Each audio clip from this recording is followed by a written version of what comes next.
Now in Lumberton, some residents saw up to 6 inches of rain. Good evening, I'm Cladra Rhodes. And I'm Nick Canizales. 12 News reporter Ebony Coleman spoke to residents of the city about what they experience and the steps being taken to mitigate future flooding. So guys, I spoke to one resident that lives on Dennis Road who says a sensor on his backyard fence recorded just over 6 inches in less than 4 hours.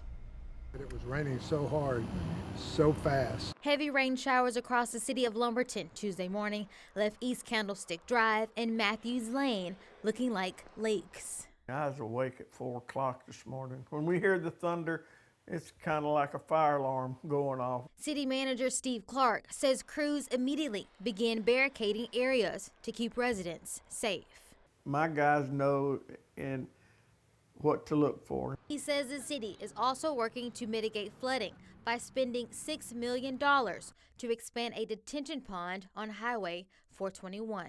We put in a 32-acre detention pond, and we're in the process of adding an additional 65-acre, and that's going to hold a lot of water, not just city water, but it's going to take county water.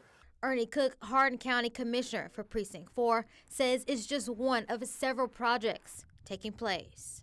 We have one project that's currently in operation, and it mostly pertains with the Woodcrest subdivision. We have another project that's on the south end of Lumberton involving one of the outfall ditches that will be concreted. For residents like Mike McGill, who lives on Dennis Road, he says his biggest concern was water getting into his neighbors' homes. Trucks that were going through and throwing water up like 3 and 4 feet up in the air, just blasting through it.